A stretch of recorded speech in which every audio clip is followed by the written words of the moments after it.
गणेशाय नमः। ओम श्री सरस्वत्यै नमः। ओम श्री गुरुभ्यो नमः। ओम समस्त जन कल्याणे नमामि चिन्मयं देवं सद्गुरुं ब्रह्म विद्वरं सद्गुरुं ब्रह्म विद्वरम्।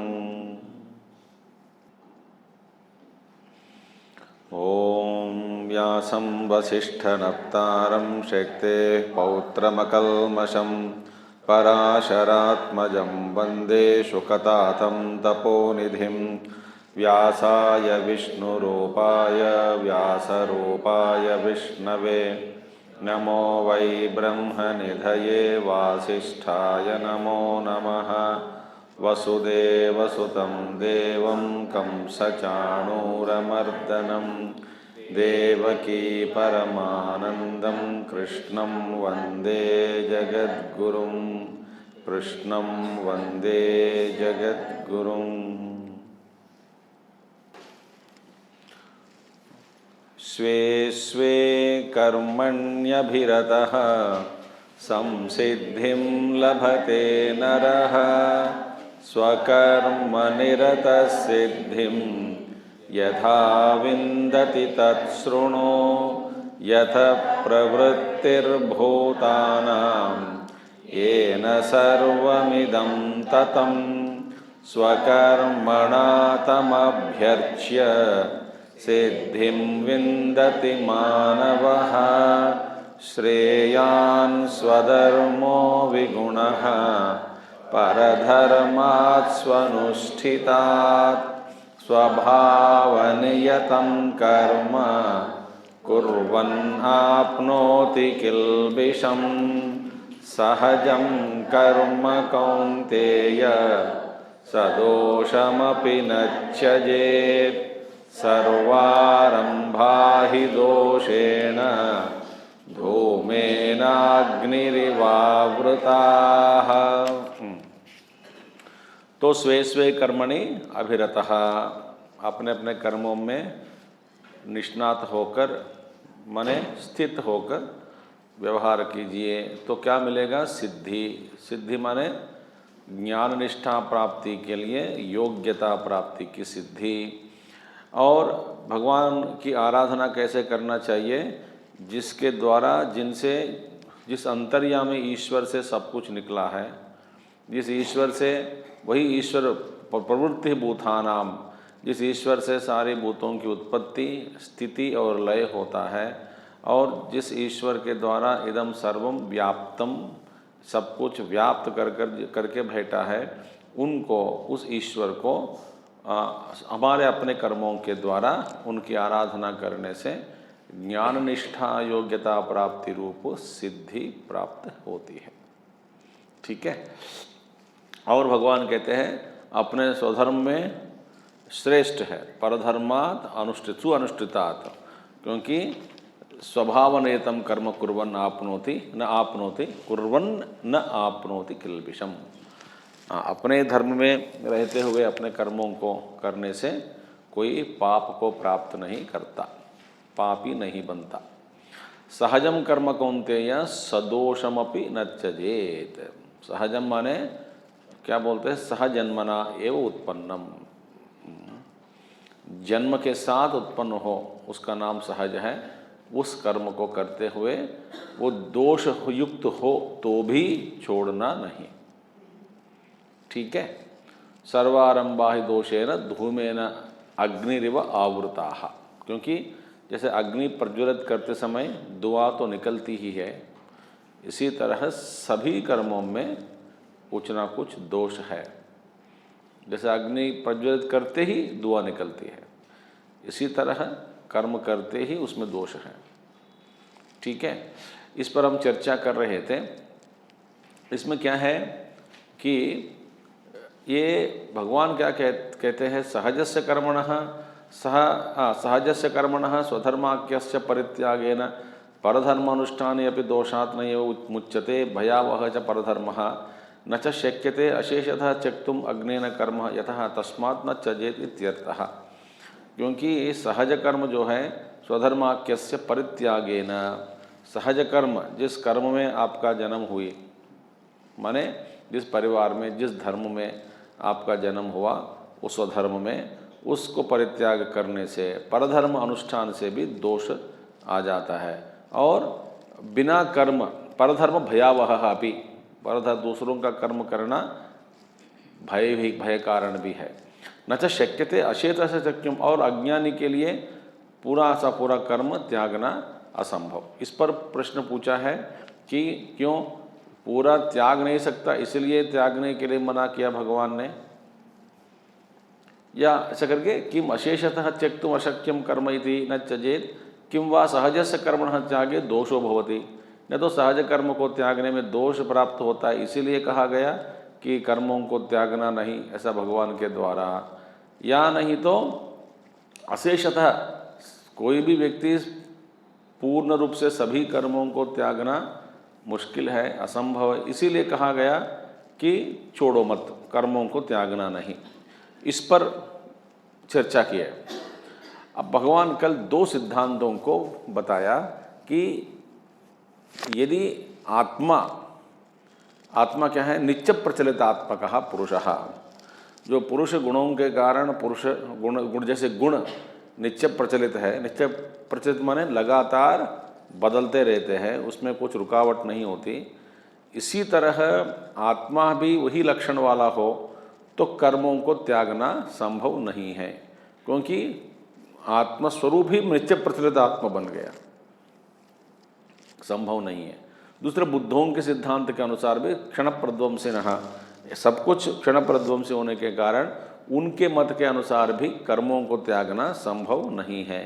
तो तीसरा पक्ष क्या है, वैशेषिक पक्ष। इस पक्ष में क्या कहते हैं, जो आत्मा है कभी क्रियावान होती है, कभी क्रियावान नहीं होती। ठीक है, सो अयम तो अस्मिन् तृतीय पक्षे विशेषो न, हाँ अयम अथा तृतीय अपि पक्षो यदा करोति तदा सक्रियम, जब आत्मा कर्म करता है तब वह सक्रिय है, जब न कर्म नहीं करता निष्क्रिय होता है। इसलिए इस सिद्धांत को यदि अपनाने से इस सिद्धांत में कर्मों को त्यागना संभव है। मगर इस सिद्धांत में और भी कोई पक्ष क्या है, इसमें अयम तो अस्मिन् तृतीय पक्षे विशेषः न नित्य प्रचलितम वस्तु न अपि क्रिया एव कारकम। माने जैसे दो दोषों को हमने देखा है सांख्य में और बौद्ध सिद्धांतों में, ये दो सिद्धांत इसमें नहीं है, क्योंकि इन वैशेषिक सिद्धांत के अनुसार आत्मा कोई नित्य प्रचलित वस्तु नहीं है, क्योंकि सभी क्रियावान कभी नहीं क्रियावान, कभी क्रिया होती है कभी क्रिया नहीं होती है, तो नित्य प्रचलित स्वभाव नहीं है।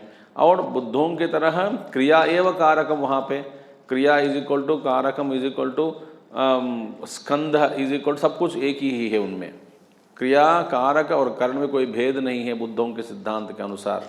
तो ये ऐसे सिद्धांत नहीं है वैशेषिकों का।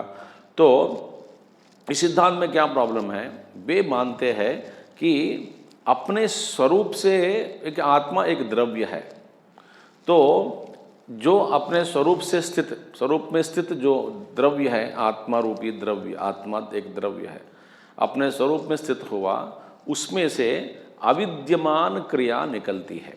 अविद्यमान क्रिया माने जो पहला उसमें नहीं है, वो एक क्रिया निकलती है। माने असत से सत्य से असत की उत्पत्ति और असत से सत की उत्पत्ति, ये इनका विचार है। ठीक है, क्रिया जिस वस्तु में नहीं थी पहले, अविद्यमान क्रिया की उत्पत्ति होती है। और इसका कारण ढूंढोगे, कारण नहीं मिलती। तो ये क्या कहते हैं, द्रव्य एक शक्ति के साथ जुड़ गया, अंतर्गत शक्ति के कारण वह शक्ति ही कारक बनता है। मुश्किल लग रहा है आपको, मुझे मालूम है, अब आगे नहीं जाऊंगा, अभी डरो मत। तो ये है ना, ये सिद्धांत में, अब ये सिद्धांत में क्या है, ये कभी अविद्यमान वस्तु क्रिया उत्पन्न हो जाती है और विद्यमान क्रिया का नाश हो जाता है। नाश होने की इसका मतलब क्या है, क्रिया दिख रही है एक वस्तु में, उसका नाश हो गया। माने इसका मतलब क्या है, जो पूर्व में कर्म नहीं था उस कर्म का प्राकट्य, और जो दिख रहा है कर्म एक वस्तु में, अचानक वह गायब हो जाना, असत्य को प्राप्त करना, ये सिद्धांत वैशेषिकों का है। उनका भी अपना अपना तर्क है, ये सिद्धांत के अंदर हम नहीं घुस रहे हैं, ठीक है। तो शुद्धम द्रव्यम शक्तिमत अवतिष्ठते इति एवं आहुः काणादाः। काणादाः जिसने ये वैशेषिक सिद्धांत दिया है, वे कहते हैं क्या है, शुद्धम द्रव्यम, जो आत्मा एक शुद्ध द्रव्य है, तो वो शुद्ध द्रव्य शक्तिमत अवतिष्ठते, एक शक्ति से युक्त होकर स्थित है। सो वो शक्ति ही कारक बनकर क्रिया को उत्पन्न कर देती है, शक्ति के कारण। तो वो शक्ति है, ये है काणादाः। काणाद माने काणाद ऋषि जिसने दिया है वैशेषिक को। अब पूर्व पक्षी पूछते हैं इसमें क्या दोष है भाई, शक्तिमत एक द्रव्य के अंतर्गत शक्ति है, और शक्ति कभी क्रिया के रूप में प्रकट होती है, फिर क्रिया बंद हो जाती है, खत्म हो जाती है। तो विद्यमान वस्तु से कोई एक क्रिया उत्पन्न होती है, और अविद्यमान वस्तु से फिर वह क्रिया उत्पन्न हुआ क्रिया फिर असत बन जाता है। अयम एव तो दोषः यतः तो अभागवतम मतम इदम। भगवान कहते हैं ये भगवान का अभिप्राय नहीं है, ये भगवान का मत नहीं है, ठीक है। अविद्यमान वस्तु से माने सत्य से असत की उत्पत्ति, असत्य से सत्य की उत्पत्ति, existence being born from non existence and existence becoming non existence again,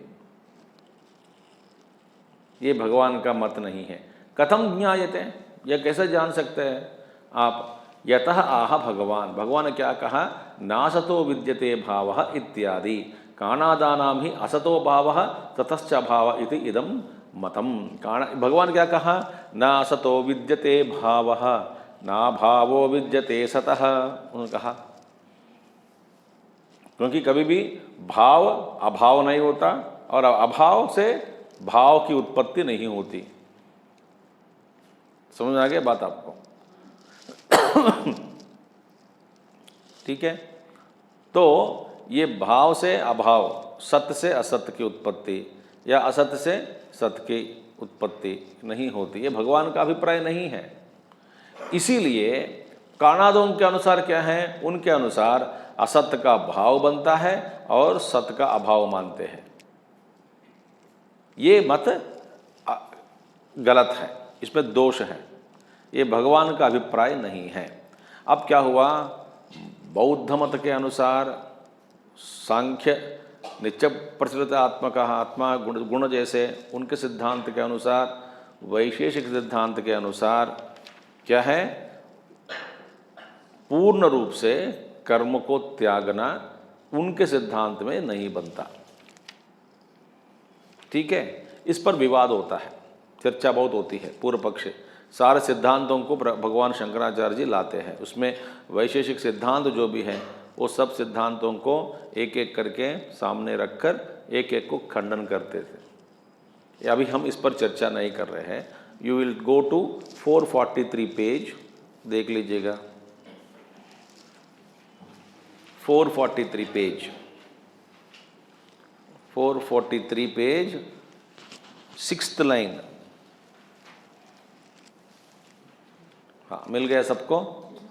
6th line में क्या है, पारिशेष्यात् सत एकम एव वस्तु अविद्यया उत्पत्ति विनाशादि धर्मैः नटवद अनेकधा विकल्प्यते इति इदम भागवतम मतम उक्तम। ये भागवत मत है ही नहीं करके खंडन किया वैशेषिकों का। तो पारिशेष्यात्, इन सभी मतों को खंडन करने के बाद जो अंत में जो बची है वो क्या है? भगवान का मत। इन सभी मतों को खंडन कर दिया, करने के बाद पारिशेष न्याय, पारिशेष न्याय जो बचता है आकर में वही है। ठीक है, तो सबको हटा दिया, जो बचा है वही निकला है सही। तो इन सभी मतों को, अभिप्रायों को खंडन करने के बाद फिर इस सिद्धांत में भगवान का मत क्या है? सत एकम एव वस्तु। सत क्या है? एक ही वस्तु है। अविद्यया उत्पत्ति विनाशादि धर्मैहि, एक ही वस्तु आत्मा में अविद्या के द्वारा क्या कल्पित किया गया है? अनेक प्रकार के धर्म, अनेक धर्मों के द्वारा नटवत, नट की भांति, नट की भांति अनेकदा विकल्प्यते। कहीं देखा होगा आप रंगस्थल पर, हाँ, एक ही नट या नर्तकी या नट जो एक्टर, वो क्या करता है? बार बार पीछे जाता है, रंग वेश बदलकर सामने प्रकट हो जाता है ना? वो जितने रंग वेश बदला उनमें से कोई भी वो नहीं है। वास्तविक रूप क्या है? वो नहीं है, वो अलग है, जिसको हमें कभी दर्शन कर नहीं पाया। वे कौन है? बार बार शक्ल से पहचान तो लिया, लग रहा है कि वही आ रहा है बार बार, मगर हम जो कुछ भी हम दर्शन करते हैं मंच पर, मैं रंगस्थल पर, स्टेज पर, उनकी जो असली आकृति जो है, रूप जो है, वो दिखती नहीं। इसलिए नटवद, नट की भांति अनेकदा विकल्प्यते उत्पत्ति विनाश आदि धर्मैहि। उत्पत्ति रूप, कभी उत्पत्ति विनाश, ये धर्म किसका धर्म है? आत्मा का नहीं है। फिर किसका धर्म है? शरीर, मन, बुद्धि, इंद्रिय इत्यादि सभी, इन सभीयों का धर्म है। इन सबका धर्म बार बार उत्पत्ति फिर विनाश, लय होना, दूसरा रूप लेना, फिर लय होना, फिर दूसरा रूप, नटवत, नटवत अनेकधा विकल्प्यते इति इदम भागवतम मतम उक्तम। ये है भागवतम मतम। भागवतम मतम भगवान का मत। भगवान का मत माने भगवान का उपदेश जो दिया है दूसरे अध्याय में, वही सच है। ठीक है, तो अविद्या कल्प्यते, अविद्या के कारण सब कुछ, सभी धर्म आरोप किया गया, इसीलिए पूर्ण रूप से उन सबको त्यागना संभव है। वो आत्मा का यदि धर्म होते त्यागना संभव नहीं है। जो अपने ही स्वरूप में विस्तृत है, कोई अपना आत्मा का धर्म ही चंचल स्वभाव हो, तो कर्म लगातार कर रहा है, तो इसका मतलब कर्मों का त्यागना मुश्किल, असंभव, हो ही नहीं सकता, ये स्वभाव से विरुद्ध है। इसीलिए इदम भागवतम मतम उक्तम नासतो विद्यते भाव। भगवान का उपदेश क्या है? न असतः विद्यते भावः। असत्य से सत्य की उत्पत्ति कभी भी नहीं होती, फिर सत्य से असत्य की उत्पत्ति कभी नहीं होती। वंध्यापुत्र बोलते हैं। वंध्यापुत्र माने जो वंध्या के पुत्र कभी नहीं हो सकते। इसी तरह नासतो विद्यते भावः इति अस्मिन् श्लोके सत्प्रत्ययस्य अव्यभिचारात् व्यभिचाराच्च इतरेषाम् इति। अब यही वेदांत कहती है। सत्प्रत्यय, सत्प्रत्यय क्या है? अहम, शुद्ध अहम, उसमें कोई व्यभिचार हो रहा है क्या? नहीं हो रहा है। तो आत्मा अंदर जो बैठा है, दिस इज कंटेम्पलेशन एक्चुअली।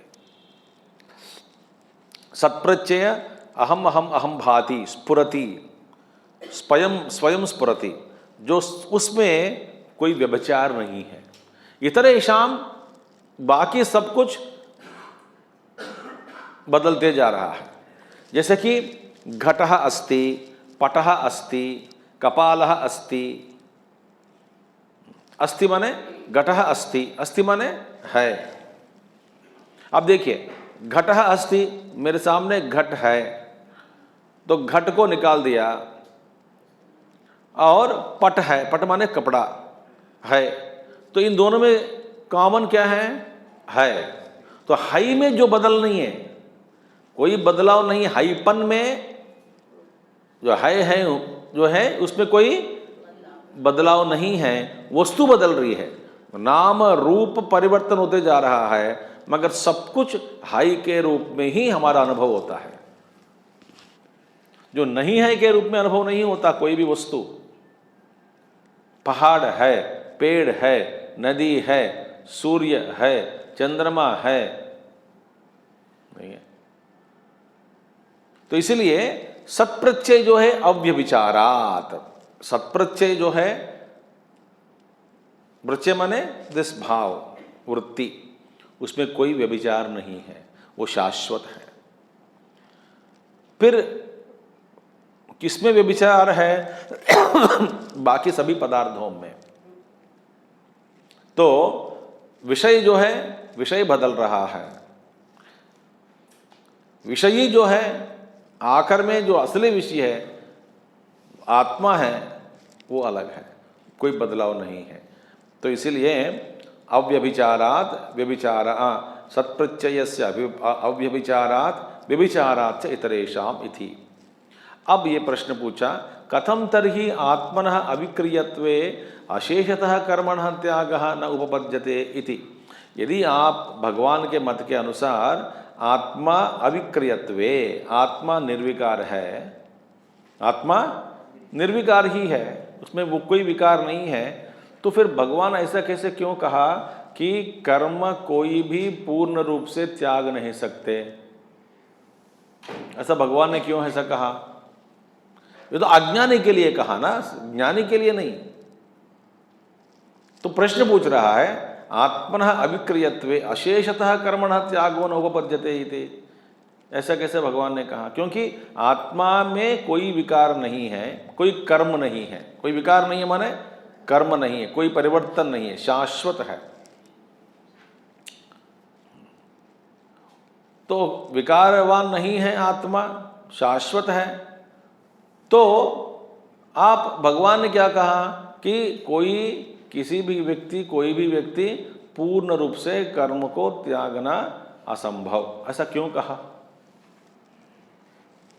अब कहा तो था भगवान, बट किसके उद्देश्य में? अज्ञानी के मन में रखकर, अज्ञानी के लिए ये वाक्य है, ज्ञानी के लिए नहीं। अब ये स्पष्ट कर रहे हैं, यदि वस्तुभूता गुणाः यदि वा अविद्यया कल्पिताः तद्धर्म कर्म तदा आत्मनि अविद्या आरोपितम एव इति अविद्वान नहि कश्चित् क्षणमपि अशेषतः त्यक्तुं शक्नोति इति उक्तम। देखिए, यदि वस्तुभूता गुणाः, अब देखिए, इंद्रिय आदि रूप वस्तुभूता, वस्तु सत्य हो या नहीं तो अविद्या से कल्पित हो, है ना? Either they are true to themselves by their whatever properties or they are superimposed. Either way, आत्मा में कोई फर्क नहीं है। ठीक है, ये वस्तु इंद्रिय आदि रूप सत्य है या नहीं तो अविद्या से आरोपित किया गया, मगर तद्धर्म कर्म है। कर्म क्या है? कर्म माने अपने अपने धर्म है। सो आंख देखती है, कान सुनता है, मन चंचल है, बुद्धि आलोचना देती है, वे अपने अपने धर्म ही वो कर्म है। तो तद्धर्म कर्म, तो एक कर्म जो भी है आत्मा में आरोपित किया गया, चाहे वो सत्य हो या अविद्या से कल्पित किया गया वस्तु हो या सत्य वस्तु हो, सच में हो या नहीं तो अविद्या कल्पित हो, आरोपित किए गए सभी वस्तुओं, ये सभी वस्तु आत्मा में आरोपित किए गए हैं। समझ आ गई बात? तो यदि वस्तुभूता गुणाः यदि वा अविद्यया कल्पिताः तद्धर्म कर्म तदा आत्मनि अविद्या अध्यारोपितम् एव इति अविद्वान् नहि कश्चित् क्षणमपि अशेषतः त्यक्तुं शक्नोति इति उक्तम्। इसीलिए ये आरोप किए गए जो भी धर्मों को, इन सभी धर्मों को अज्ञानी उनके साथ तादात्म्य होकर कर्म के बिना रह नहीं सकता।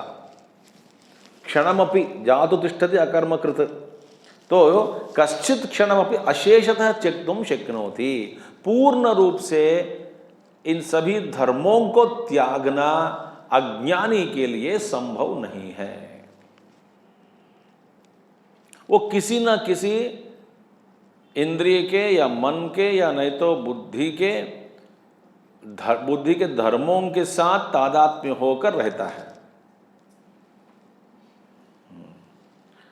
इतना क्यों? एक सरल उदाहरण, बहुत एक सरल उदाहरण। हाँ, अभी आपको कभी कभी ऐसा लगता है कि कोई काम नहीं है और टीवी देखना मन नहीं लग रहा है, या नहीं तो बिजली नहीं है, मोबाइल में चार्ज खत्म हो गई, घर पे इन्वर्टर नहीं है, पढ़ने के लिए आपको मन नहीं लग रहा है, अब एकदम आपको अचानक सूना सूना दिख रहा है, बात करने के लिए भी कोई नहीं है, तब आप खामोश बैठ सकते क्या? दिल में घबराहट होती है, अब मैं क्या करूं? अब करना क्यों? यही अज्ञानी की स्थिति है। करे बिना रह नहीं सकता, कुछ ना कुछ करते रहना है। अब बंदर में हमें फिर क्या फर्क है बताओ? तो अज्ञानी क्षणमपि, एक क्षण के लिए भी बिना कर्म रह नहीं सकता। स्पष्ट हो गया, भगवान ने स्पष्ट कह दिए। तो पूर्ण रूप से कर्मों को त्यागना किसके लिए असंभव है? अज्ञानी के लिए। ज्ञानी अपने आप को पहचान लिया कि मैं एक शाश्वत आत्म तत्व हूँ और मुझ में कोई क्रिया नहीं है। सारी जो क्रिया दिख रही है वो आरोप किया गया वस्तुओं का धर्म है, ये मेरा धर्म नहीं है। इसलिए ज्ञानी के द्वारा ये संभव है, सभी कर्मों को त्यागना संभव है। स्पष्ट हो गया अभी? ठीक है। अच्छा, क्षणमपि अशेषतः त्यक्तुं शक्नोति। तो विद्वान तो पुनः, विद्वान फिर दूसरे ओर से देखें विद्वान को, दूसरे पक्ष जो पक्ष बैठा है, विद्वान तो पुनः विद्यया अविद्यायाम निवृत्तायाम शक्नोति। विद्या के द्वारा अविद्या की निवृत्ति होने से, अविद्या को निवृत्त करने पर कैसे किया? विद्या को निवृत्त कैसे हुए? ज्ञान से। विद्यया अविद्यायाम निवृत्तायाम शक्नोति एव, वे उनके लिए संभव है। अशेषतः कर्म परित्यक्तम अविद्यारोपितस्य शेष अनुपपत्ते है। अविद्या से अध्यारोपित वस्तु का कोई शेष नहीं रह जाता, क्योंकि आप यह रज्जु पर सर्प को देखा, सर्प की भ्रांति हट गई, तो फिर रज्जु में सर्प का शेष नहीं रखता।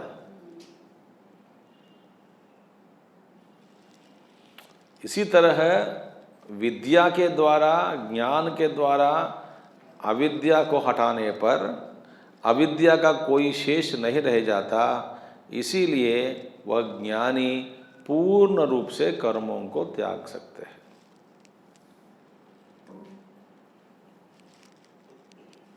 ठीक है, तो संन्यास का मतलब यही है।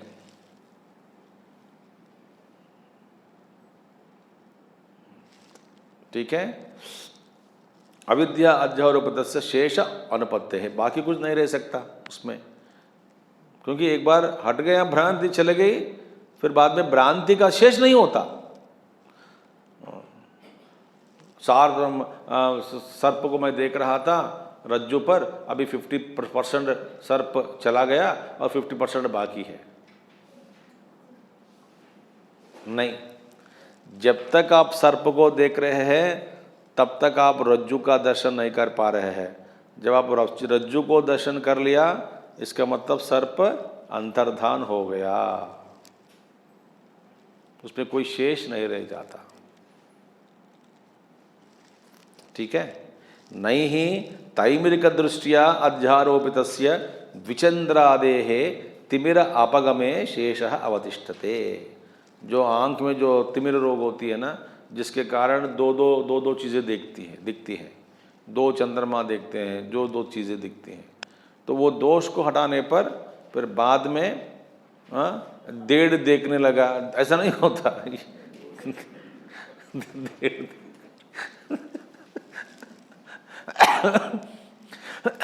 1.5 मून में देख रहा हूँ, ऐसा नहीं होता, एकदम ठीक हो जाता है ना। इसी तरह तिमिर अपगमे शेष है ना अवतिष्ठते, वो रोग का जो शेष है वो सब हट गया बस, और कोई शेष नहीं रहता। इसका मतलब क्या है? वास्तव में दो ही स्थिति है, आत्मज्ञानी स्थिति, अज्ञानी स्थिति। नहीं तो आप ज्ञानी हैं या अज्ञानी हैं, बस। ये बीच में लटकने के जो कोई बातें करते हैं ना, ये सब बेवकूफ़ी है।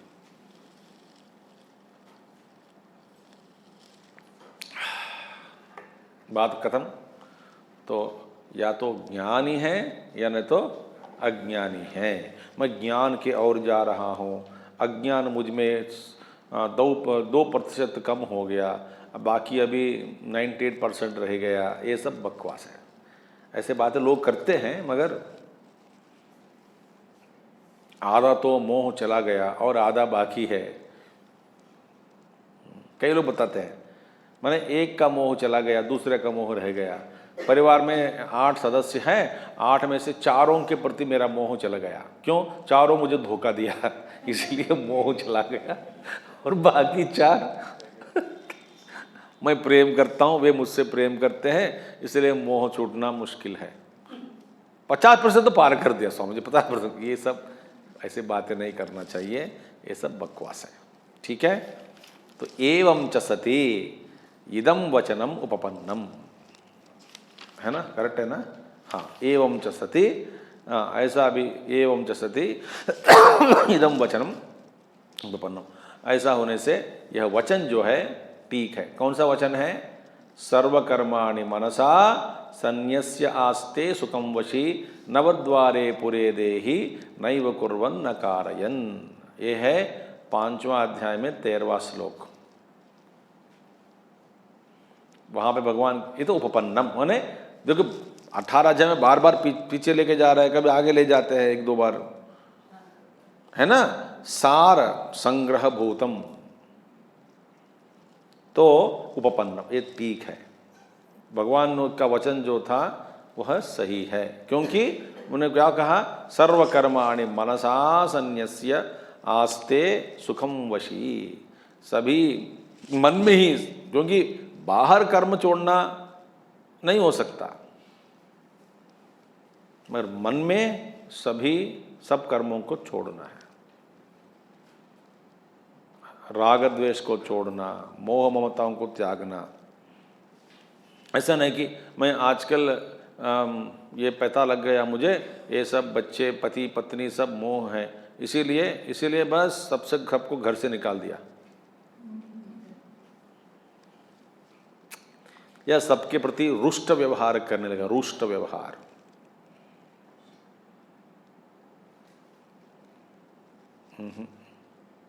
ये सब माया है।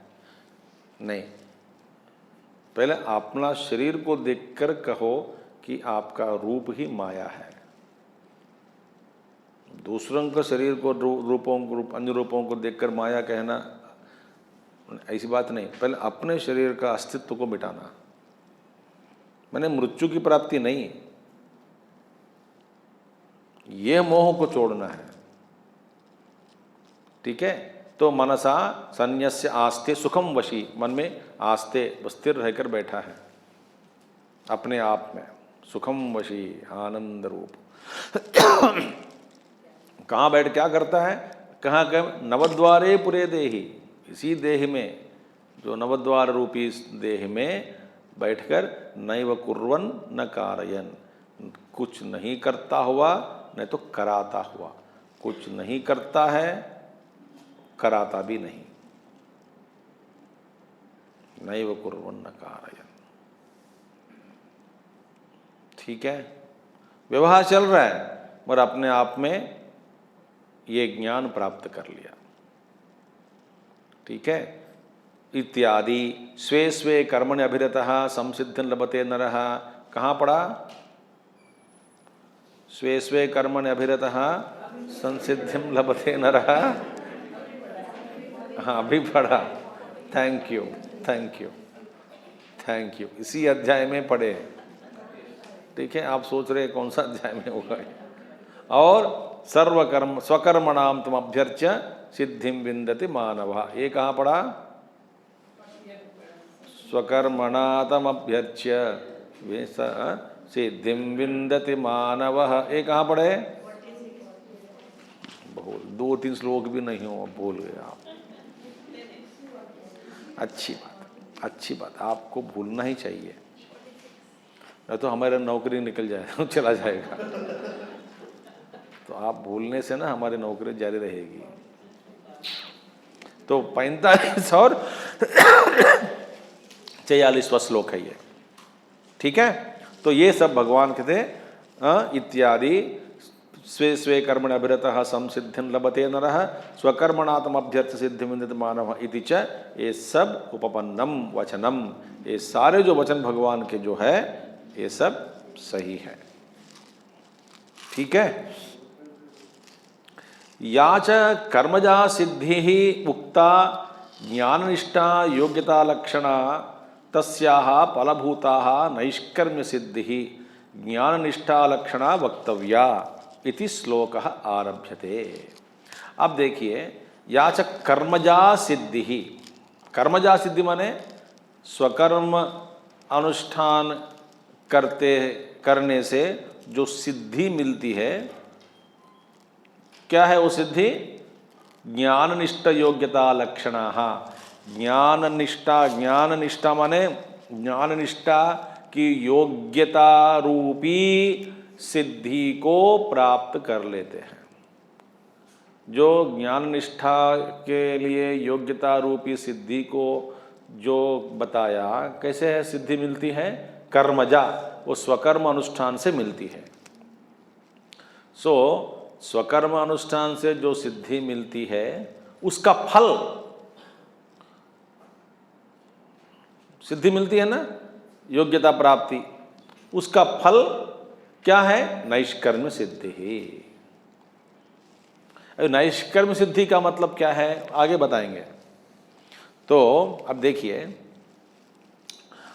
हमको ऐसा लगता है कि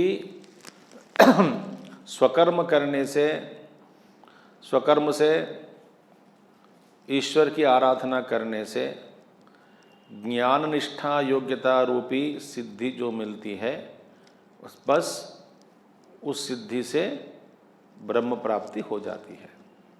ये गलत है। ज्ञान निष्ठा नहीं है ये, ज्ञान निष्ठा प्राप्ति के लिए योग्यता रूपी सिद्धि को प्राप्त किया, तो इसके बाद क्या मिलता है? ज्ञान निष्ठा मिलेगी। तो ज्ञान निष्ठा योग्यता प्राप्ति, इसके बाद ज्ञान में निष्ठा, ज्ञान निष्ठा, इसके बाद ब्रह्म प्राप्ति। समझ में आ गया बात?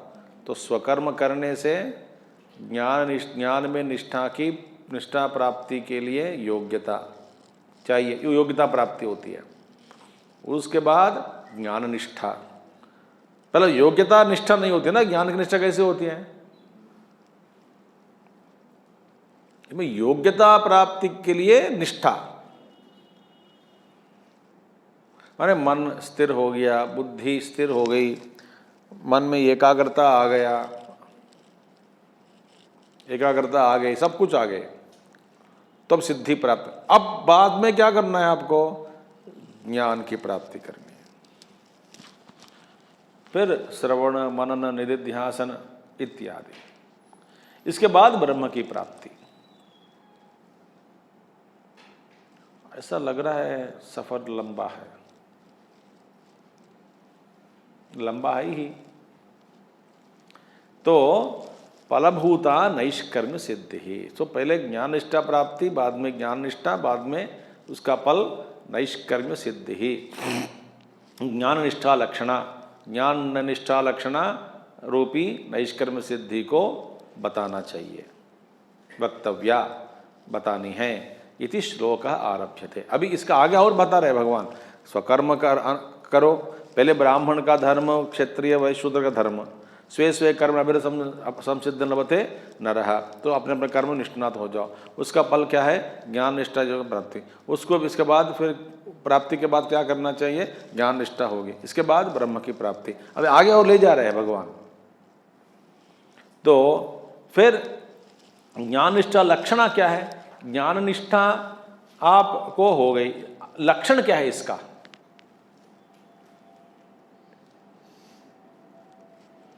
नैष्कर्म सिद्धि से पहले ज्ञान में आपकी निष्ठा हो गई, तो उस निष्ठा का लक्षण क्या है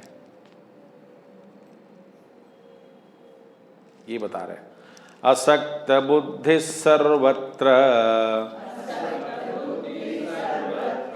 जितात्मा विगत स्पृहः नैष्कर्म्य सिद्धिं परमाम् संन्यासेनाधिगच्छति।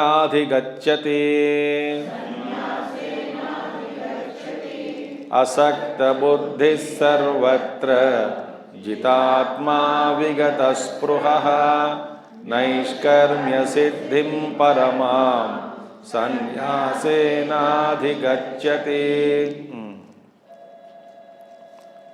अब देखिए ज्ञान लक्षण क्या है? असक्त बुद्धि ही।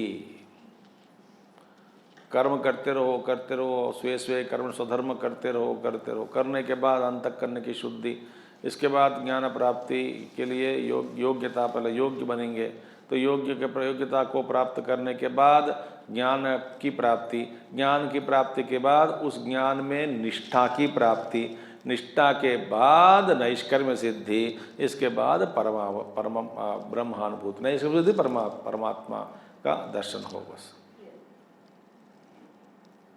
ठीक है, यहाँ से हरिद्वार जानी है, बहुत सब नज़दीकी है, मेरठ रूरकी 2-3 स्टेशन पार कर लो, हो गया। अब चल पड़ो, 8-9 घंटा लगता है। तो असक्त बुद्धि ही, असक्ता संगरहिता बुद्धि ही, जिसकी बुद्धि संगरहित हो, असक्त हो। क्या है? बुद्धि ही अंतःकरणम, बुद्धि माने जिसका अंतःकरण असक्त हो।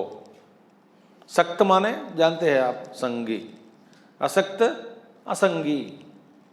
असक्त हो यस्य स असक्त बुद्धि। सर्वत्र किसमें आसक्त रहना है? पुत्रदारादिषु आसक्ति ही निमित्तेषु। पुत्र माने बेटे, दार पत्नी, आदि गृह, मारुति कार या नहीं तो Honda car, building, share market आदि में सब कुछ आ गया। अपना जूता, पलंग, everybody we are attached to everything. तो पुत्रदार आदिषु आसक्ति निमित्तेषु। सो निमित्त क्या है? इन सभी के निमित्त के कारण आसक्त जो होता है, इन सब के प्रति आसक्त हो जाना है।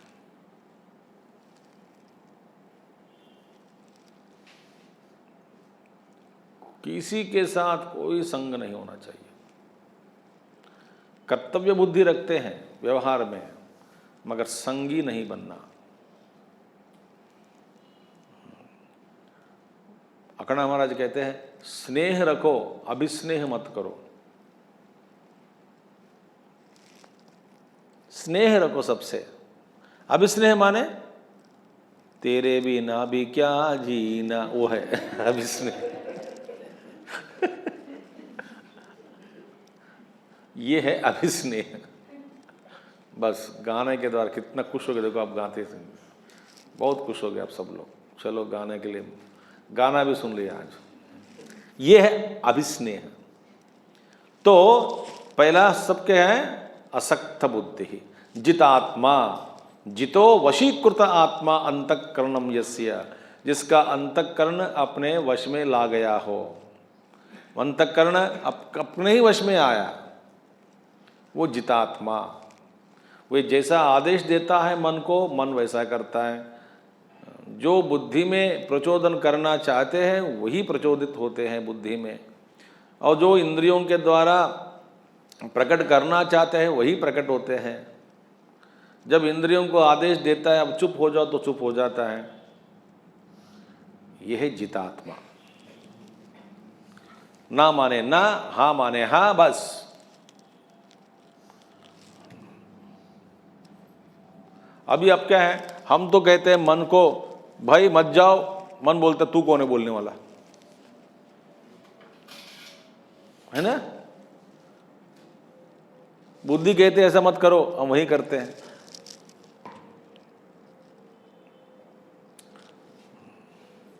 एक रोटी ज्यादा हो गया और मत खाओ, मन बोलता तुम चुप रहो। किससे कहती है? कहता है बुद्धि से। सो बुद्धि और मन के बीच में हमेशा युद्ध, कभी साथ में रहते हैं कभी युद्ध करते हैं, मगर दोनों के कारण हमारा जीवन बर्बाद हो जाता है, क्योंकि इन दोनों को हमने जीता नहीं, वश में नहीं रखने के कारण बर्बाद हो गए। इसीलिए जितात्मा, जितः वशीकृत आत्मा, आत्मा माने अंतःकरणम यस्य स जितात्मा। विगत स्पृहा, विगता स्पृहा तृष्णा देह जीवित भोगेषु, देह के प्रति, देह के कारण या देह में देह संबंधी तृष्णा, जीवित संबंधी जीवन संबंधी तृष्णा, भोग संबंधी तृष्णा। तृष्णा माने डिजायर, इच्छा, स्पृहा, विगत स्पृहा, भोगने की इच्छा, घूमने की इच्छा, देखने की इच्छा, सुनने की इच्छा, गप्पे मारने की इच्छा,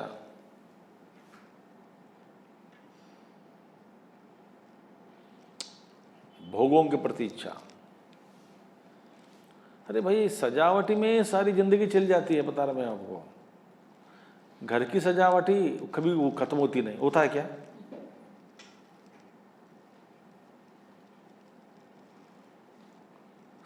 कुछ ना, यहाँ पेंट चला गया, वहाँ कारपेंटर वहाँ लीक हो रहा है, ये पंखा का ये ठीक नहीं है, वहाँ ठीक नहीं, ये वो संसार बाबा।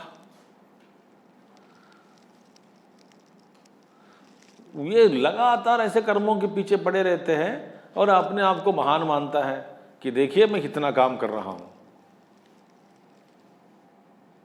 और सबसे कहते हैं कि मैं बहुत व्यस्त हूं स्वामी जी, मेरा जीवन बहुत व्यस्त है। सुबह से लेकर के कुत्ते को पहले बाहर लेके जाना है मॉर्निंग वॉक पे, वहां से शुरू होती मेरा दिन, भगवान का नाम से नहीं।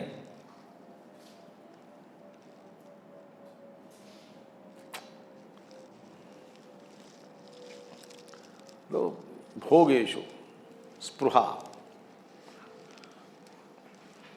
मैं आपको कहता हूं, एक साधन देता हूं, साधना। आप कौन है देने वाला? भाई लड़ो मत।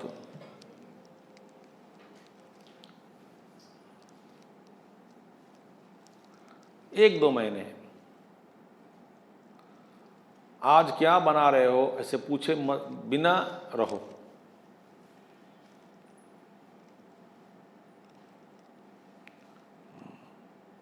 एक बात है खाने पे, और इसमें ये कम है, ये ठीक नहीं बनी, बोले बिना खाओ। एक दो महीने। और नारी लोग, माता लोग, ये मत पूछना कि ये कैसे बनी।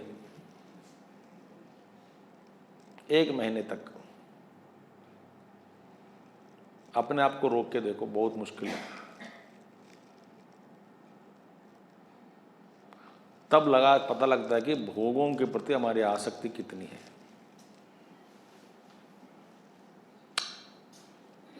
ठीक है।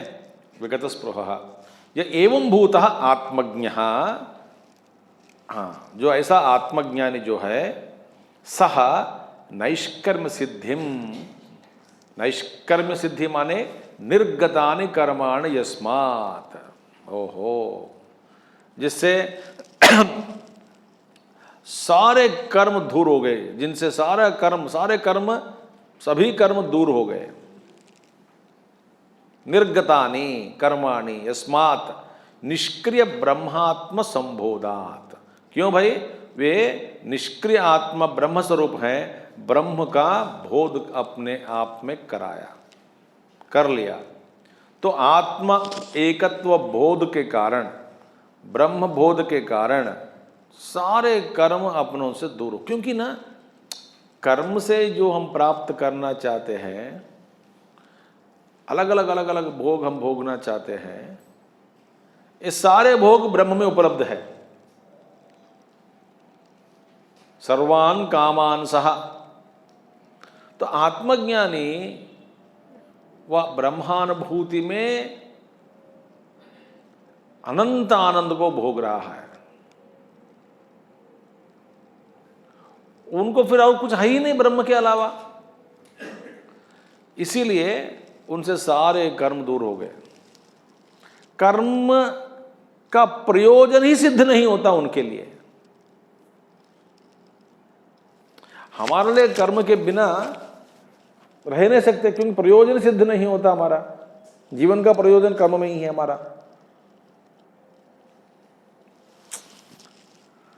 आप थोड़ा पागल समझते हैं हमको, फिर बता रहा हूं आपको कि जैसे कि कोई ऐसा पूछने वाला हो, मिले हो, वहाँ जाना है, क्यों जाना है, यहीं रहो न, वहाँ जाने से थोड़ा मुझे आनंद मिलता है, इस बार यहाँ पर नहीं है क्या?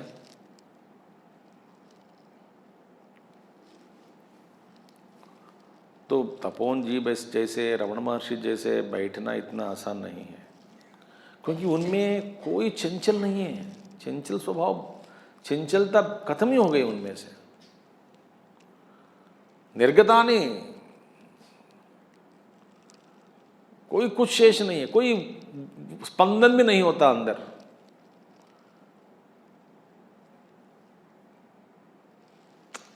ऐसे है। एवं भूत आत्मज्ञः सह नैष्कर्म सिद्धिम निर्गतानि कर्माणि यस्मात् निष्क्रिय ब्रह्मात्म संबोधात। निष्क्रिय ब्रह्म ही आत्मा है, जैसे निष्क्रिय ब्रह्म आत्म संबोधात।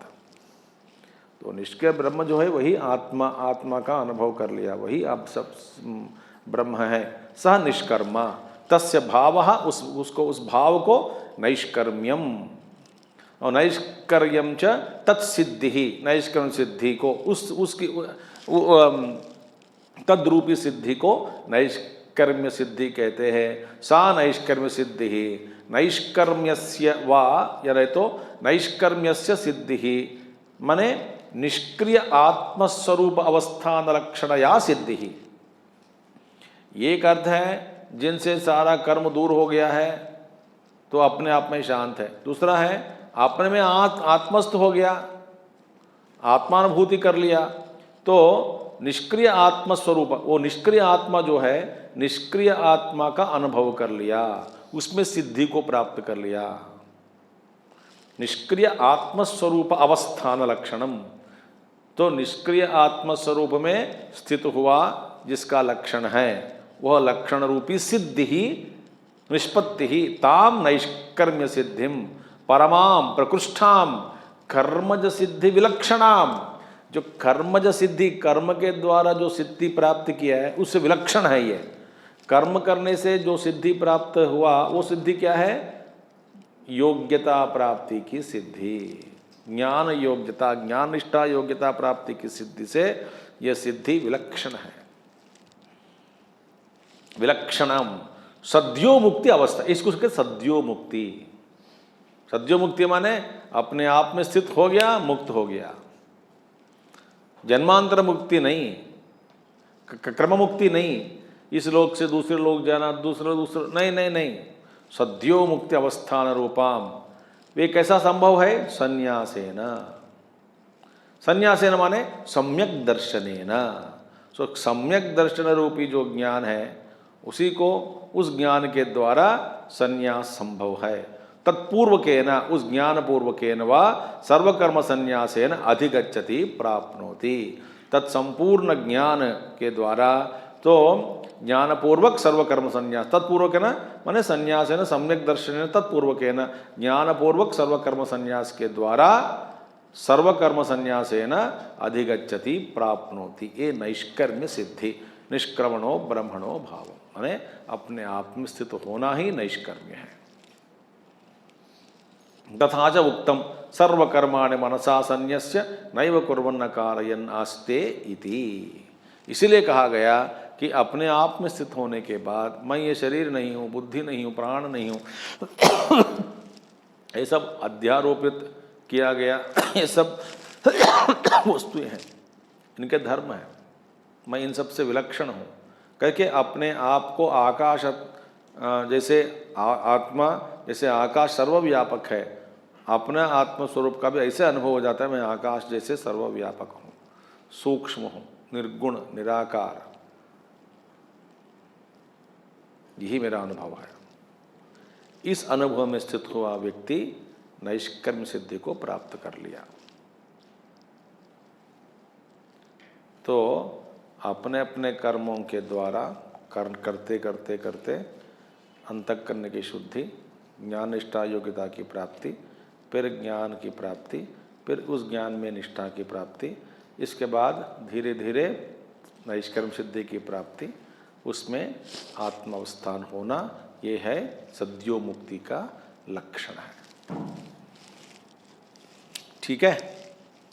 पूर्वोक्तेन स्वकर्म अनुष्ठानेन ईश्वर अभ्यर्चन रूप ईश्वराभ्यर्चन रूपेण जनितां प्राग उक्त लक्षणां सिद्धिं प्राप्तस्य उत्पन्न आत्मविवेक ज्ञानस्य केवल आत्मज्ञान निष्ठा रूपा नैष्कर्म्य लक्षणा सिद्धि येन क्रमेण भवति तद्वक्तव्यम इति।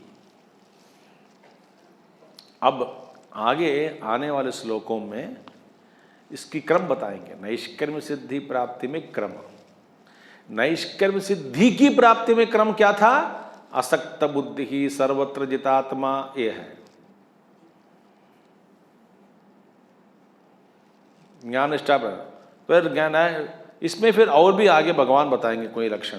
पूर्वोक्तेन स्वकर्म अनुष्ठानेन, जैसे पूर्वोक्त स्वकर्म अनुष्ठान के द्वारा ईश्वर अर्चन रूपेण ईश्वर आराधना करते हुए, जिसके उस ईश्वर आराधना के द्वारा जनिताम, जो जनिताम प्राग उक्त लक्षणाम सिद्धिम प्राप्तस्य, माने पहले जो बताया सिद्धि, कौन सी सिद्धि है? ज्ञान निष्ठा योग्यता प्राप्त सिद्धि प्राप्त करके उसके द्वारा उत्पन्न आत्म विवेक ज्ञान से, तो उसके द्वारा आत्म विवेक ज्ञान माने विवेक ज्ञान की प्राप्ति केवल आत्मज्ञान निष्ठा रूपा नैष्कर्म्य लक्षणा सिद्धि ही। इसके बाद ये सिद्धि प्राप्ति ये न क्रमेण भवति, ये सारे जो क्रम है, जिस क्रम के द्वारा ये सब संभव है, तद वक्तव्यम, उसको बतानी है। बड़े विस्तार से अभी भगवान बताएंगे। इति आहा, समझ आ गया बात? वही बात फिर दोबारा दोहराया भगवान शंकराचार्य जी ने। सिद्धिं प्राप्तो यथा ब्रह्म तथाप्नोति निबोध मे, समासेनैव कौन्तेय निष्ठा ज्ञानस्य या परा।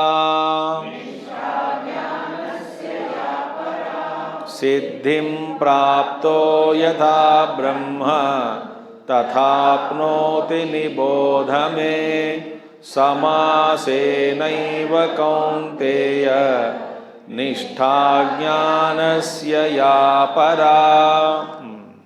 सिद्धिं प्राप्तः, सिद्धिं प्राप्तः स्वकर्मणा ईश्वरं समभ्यर्च्य तत्प्रसादजाम कायेन्द्रियाणाम ज्ञान निष्ठा योग्यता लक्षणाम सिद्धिम प्राप्तः।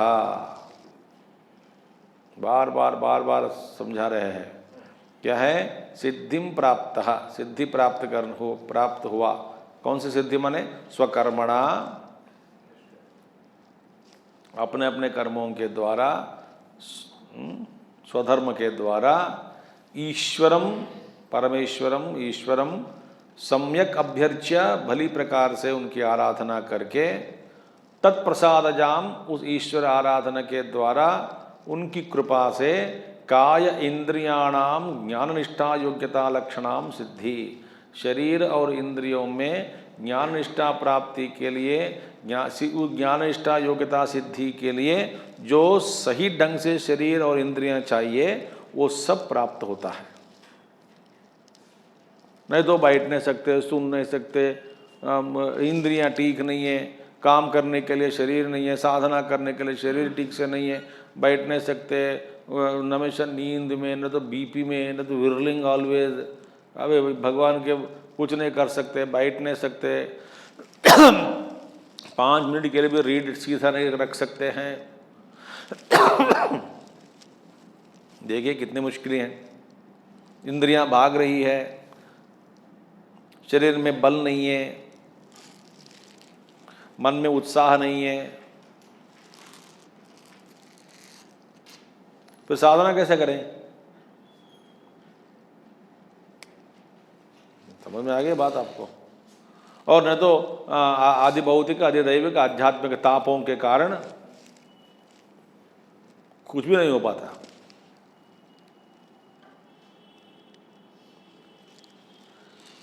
देखिए ये सब भगवत गीता महाभारत यहाँ पर जो हुआ, ये सब आप में से कई लोग सुने। माने आपका स्वास्थ्य ठीक ठाक रखा भगवान ने। कभी कभी इधर उधर होता है वो अलग बात है, वो भी कर्म के कारण ही है।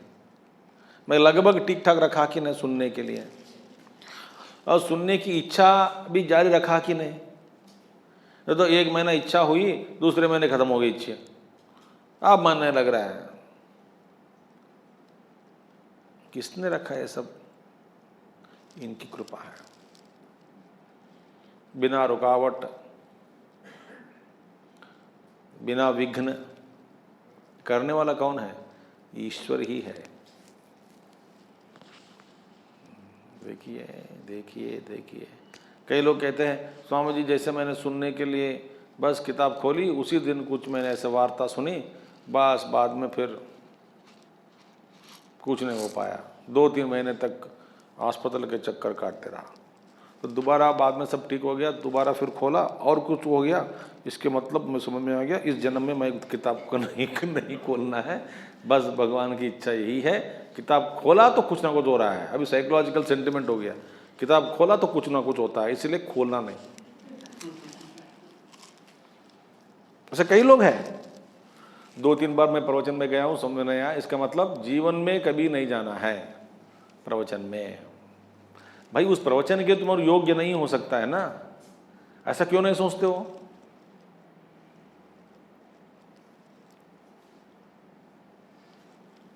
सिद्धिम प्राप्त स्वकर्मणा ईश्वरम समभ्यर्च्य तत्प्रसादजाम, उस ईश्वर आराधना के द्वारा उनकी कृपा से काय मन शरीर इंद्रियाणाम ज्ञाननिष्ठ योग्यता लक्षणाम सिद्धिम प्राप्त। सिद्धिम प्राप्त इति तद अनुवाद उत्तरार्थः। सिद्धिम प्राप्त 2 बार आया है ना, शुरुआत सिद्धिम प्राप्त फिर सिद्धिम प्राप्त है। तो इसलिए कह रहे हैं कि आगे जो कहेंगे बात उससे दूसरा सिद्धिम प्राप्त जोड़ना है, तो इसलिए दोबारा 2 बार कहा गया है इधर। सिद्धिम प्राप्त फिर ओके सिद्धि प्राप्त। तो मैंने क्या कहा अभी, ये 2 सिद्धि हैं। एक है योग्यता की प्राप्ति, ठीक है। किसमें योग्यता? ज्ञान निष्ठा की योग्यता की प्राप्ति, पहली बात। योग्यता माने ब्रह्म प्राप्ति नहीं होती, योग्यता के बाद ज्ञान में निष्ठा, वो भी एक सिद्धि है। पहली सिद्धि, फिर दूसरी सिद्धि प्राप्त है, फिर तीसरा सिद्धि नैष्ठिक सिद्धि का। तो दूसरा क्या है, किम तद उत्तरम यदर्थ अनुवाद इति। अब आगे कहे जाने वाले जो है उत्तरार्थ, वो क्या है, वह जिसके साथ दूसरा सिद्धिम प्राप्त जोड़ना है। उच्यते यथा येन प्रकारेण ज्ञाननिष्ठा रूपेण ब्रह्म परमात्मानम आपनोति, जिस प्रकार से ज्ञान निष्ठा रूपेण ज्ञान की निष्ठा की प्राप्ति से ब्रह्म परमात्मानम आपनोति, ब्रह्म की प्राप्ति होती है, तम प्रकारम ज्ञान निष्ठा प्राप्ति क्रमम, ज्ञान निष्ठा प्राप्ति का क्रम जो है, क्रमम में मम वचनात् निबोध। तो इसलिए क्रम है ना, तो एक बार सिद्धम प्राप्त, सिद्धि एक में सिद्धि को प्राप्त करते करते आगे जाना है। तो क्रम मम वचनात्, मेरे वचनों के द्वारा, निबोध तम निश्चयेन अवधारय, समझो, अवधारण करो। जब भी मैं कहने वाला हूँ, भगवान कृष्ण कह रहे हैं अर्जुन से, अभी मैं एक जो कहने वाला हूँ सही ढंग से इसका अवधारण करो। जिस क्रम के द्वारा तुम इसकी प्राप्ति कर सकते हो, नैष्कर्म्य सिद्धि की प्राप्ति जिस क्रम के द्वारा हो सकती है, प्राप्त हो सकती है, उसका जो क्रम है सुन लेना। और किम विस्तरेण, अच्छा बड़े विस्तार से कहने वाले हो, अभी 18 अध्याय हो गया, अभी क्या विस्तार है। तो भगवान से किम विस्तरेण, अर्जुन ने पूछा होगा ऐसा उनके शक्ल से, अच्छा बड़े विस्तार से बोल रहे हो, अब युद्ध करना नहीं चाहता, सुनना चाहता है, अभी बहुत हो गया सुन सुनकर, बाद में युद्ध करना है ना। कब तक बैठे रहेंगे गप्पे मारते मारते, अब उठो काम करो। किम विस्तरेण न इति आहा, भगवान ने कहा ना विस्तरेण नहीं कहूंगा, समासेन एव, समासेन एव माने संक्षेपेण एव, हे कौन्तेय, संक्षेप में मैं कहूंगा, क्रम कहूंगा। पूरे अध्याय इतना 18 अध्याय सुन लिया, अभी 17 चैप्टर्स आर ओवर, अभी 18 चल रहा है, और भी पूछ रहे विस्तार विस्तार। क्या ऐसा कोई युद्ध करने का लक्षण दिखाई नहीं दे रहा है तुझ में? आराम करने का लक्षण बहुत है। तो यथा ब्रह्म प्राप्नोति तथा निबोध इति। तो जिस क्रम से ब्रह्म को प्राप्त होता है उस क्रम को मैं बताऊंगा, सुनो। अनेन या प्रतिज्ञाता ब्रह्म प्राप्ति ही, अनेन या प्रतिज्ञाता ब्रह्म प्राप्ति, जो ब्रह्म के बारे में प्रतिज्ञा किया पहले मैं बताऊंगा, उस ब्रह्म की प्राप्ति के लिए ताम इदंतया दर्शितुम, यही है ऐसा अनुभव करता हुआ तुमको मिलना चाहिए। अच्छा, जिस ब्रह्म के बारे में मैंने बताया वो ब्रह्म यही है, ऐसा अनुभव दिलाना है। गुरुदेव कहते हैं मैं जिसके बारे में बात कर रहा था, एक सज्जन था, वो उसने अच्छा काम किया देश के लिए, परिवार के लिए, खूब पैसा कमाया, दान दक्षिणा दिया, हाँ हाँ कल बता रहा था, कल चर्चा हो रही थी हमारे बीच में, हाँ हाँ वह व्यक्ति यही है। अच्छा, नाइस मीटिंग यू, ये अनुभव दिला दिया है कि नहीं? कल तो चर्चा हो रही परोक्ष में, अब प्रत्यक्ष हो गया। तो हमारा ब्रह्म तत्व के बारे में, ब्रह्म मन है कहीं दूर है नहीं, तो निष्ठा इदंतया दर्शयितुम आह, निष्ठा ज्ञानस्य या परा इति, माने जिस ज्ञान की प्राप्ति से निष्ठा के द्वारा, जो उस ज्ञान की निष्ठा के द्वारा परा प्राप्ति होती है, माने परमात्मा की प्राप्ति होती है। निष्ठा मीनिंग पर्यवसानम, अंतिम अवस्था को कहते हैं निष्ठा। निष्ठा माने बस बैठ गया, बाद में फिर बैठना कोई कुछ नहीं। निष्ठा की प्राप्ति, जैसे कि गोल एक कंदुक है, फुटबॉल है, या नहीं तो कोई भी गोल्फ ले लो, वो भाग रहे गोल, एक बार आपने एक मारा पीछे से, फिर कहीं ऊपर उठी, फिर नीचे गिरा, फिर बारह, जब गोल के अंदर अंदर बैठ गया, उसको बोलते हैं अंतिम अवस्था। इसके बाद में और क्या जाना है?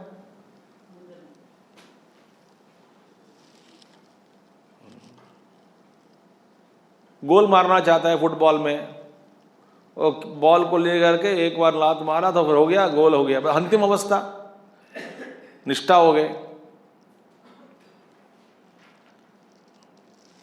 इसी तरह पर्यवसानम, निष्ठा मीन्स पर्यवसानम, परिसमाप्ति ही इति एतत्। अंतिम अवस्था, परिसमाप्ति का नाम ही निष्ठा है। कस्य परिसमाप्ति? ब्रह्मज्ञानस्य या परा परिसमाप्ति ही, माने ब्रह्मज्ञान की परिसमाप्ति। इसके बाद ब्रह्म का ज्ञान हो गया, इसमें निष्ठा प्राप्त हो गई, और कुछ प्राप्त करना कुछ भी नहीं है, बस देयर एंड्स द मैटर। और कुछ आगे और कोई है क्या? कुछ भी नहीं है। दैट इज अंतिम अवस्था। उस अंतिम अवस्था को प्राप्त करना मनुष्य जीवन का लक्ष्य है। ठीक है। अच्छा, कीदृशी सा?